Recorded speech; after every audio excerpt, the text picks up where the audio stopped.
Kementerian Pembangunan Wanita, Keluarga dan Masyarakat KWKM akan menyiasat dan memantau sekolah yang didakwa melakukan pemeriksaan datang bulan terhadap pelajar perempuan semasa bulan Ramadan. Menterinya Datuk Seri Rina Mohamad Harun berkata beliau memandang serius perkara itu dan ia tidak sewajarnya berlaku, justru siasatan akan dijalankan bagi memastikan perkara itu tidak berulang. Kata Menteri, perkara ini amat mengejutkan, tidak boleh diterima pun pada akal fikiran. Baik, apa mungkin kata pakar psikologi mengenai perkara ini? Kita terus bersama Profesor Datin Dr. Mariani Mat Nor, pakar psikologi dari Segi University. Selamat tengah hari, Prof.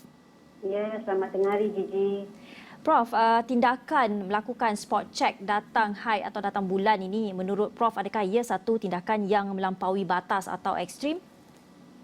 Ya, ini satu tindakan yang kita sendiri tak boleh terima dengan akal, ya. Dan saya pasti yang melakukannya ini tidak mempunyai empati langsung, ya. Kerana apabila dilakukan spot check datang bulan, kita tahu bahawa bahagian dalam, maksudnya terus terang saya katakan, suara dalam itu nak dibuka, kemudian kemungkinan pula alat sulit itu pun diperiksa juga. Jadi ini boleh memalukan dan menjatuhkan maruah remaja itu, ya. Apatah lagi remaja kita tahu adalah golongan yang kalau tidak betul dikawal selia, mereka akan memberontak, dan kita tidak mahu tanamkan elemen kebencian, elemen takut, bimbang dan fobia untuk pergi ke sekolah terutama apabila mereka datang bulan. Dan pada saya sebut sebagai satu yang ekstrim juga, kerana ini salah satu daripada aspek gangguan seksual, iaitu perlakuan ke atas mana-mana individu yang lebih merujuk kepada organ-organ seksual tanpa rela.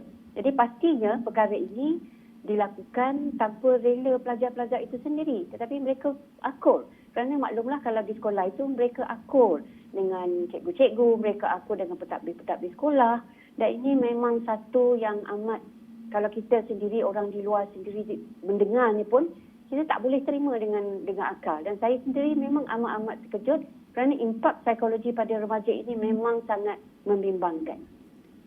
Baik, Prof. Dari kalangan guru-guru, tindakan yang diambil dengan melakukan spot check datang period ini atau datang haid ini adalah kerana tidak mahu pelajar-pelajar perempuan yang beragama Islam ini ponteng puasa, ponteng solat dan ibadah lain. Seringkali faktor agama digunakan dalam melakukan tindakan ekstrim di sini. Pandangan Prof sebagai pakar psikologi, apa mungkin pendekatan yang boleh diambil ustazah atau guru-guru yang lebih baik dalam menggalakkan solat, beribadah, berpuasa dan sebagainya? Saya rasa dalam hal-hal agama ini, bab-bab agama ini, saya rasa ustazah atau ustaz memainkan peranan yang sangat penting, ya. Jadi kalau kita lihat di sini, sewajarnya mereka menggunakan pendekatan yang lebih baik, yang tidak menjatuhkan maruah remaja itu, atau yang tidak mendatangkan aspek yang negatif dalam diri remaja itu. Dan sepatutnya sebagai guru, ya, dah pastinya kalau yang buat spot check itu guru, ya, tidak mungkin orang-orang yang lain, ya. Jadi guru ini telah dibekalkan dengan ilmu psikologi yang baik sewaktu mereka menghadiri kursus-kursus perguruan, dan pastinya mereka perlu ikut, mereka perlu tahu bagaimana nak memantau, bagaimana nak menjaga anak-anak remaja ini. Kerana di sekolah, selain daripada mengajar mereka, memberi mereka ilmu pengetahuan, kita perlu mendidik mereka juga daripada aspek personality mereka, perkembangan sahsiah diri mereka. Jadi mana mungkin sahsiah diri mereka akan melalui perkembangan dengan baik kalau mereka sendiri telah diberi layanan yang sebegitu rupa. Jadi sepatutnya pendekatan agama itu lebih baik, ya, kerana kita nak semak sama ada dia ponteng puasa ataupun ponteng solat. Banyak lagi perkara-perkara di luar sana yang kita tahu bahawa banyak orang kata kepontengan ini berlaku, ya. Jadi janganlah ambil satu tindakan yang begitu tidak menasabah yang boleh orang kata menggugat perkembangan seorang remaja yang pada saya adalah golongan yang sangat perlu kita jaga untuk barisan generasi pelapis untuk masa akan datang. Ya. Prof, di sini kita lihat juga tindakan ini adalah satu tanda bahawa sukarnya meletakkan kepercayaan kepada pelajar. Apa yang boleh dilakukan di sini bagi mengubah situasi ini? Baik, kalau kita lihat di sini, bila dibuat spot check datang high, ya, maksudnya pihak sekolah tidak percaya kepada remaja. Baik, kita perlu ingat bahawa dalam diri kita sebagai manusia ini, untuk kita percaya kepada orang lain, maksudnya orang lain itu harus mempercayai kita. Jadi maksudnya di sini, siapa yang tidak percaya siapa? Pada saya ialah guru patut mempercayai seorang pelajar supaya dia menjadi contoh teladan. Kemudian datanglah perkara-perkara aspek lain. Mungkin seorang ustazah memberi ceramah bulanan, tazkirah pagi mungkin. Kalau tak puasa, betul boleh tak ada masalah. Tapi kalau boleh berpuasa itu, janganlah ada alasan-alasan yang tidak bernasabah.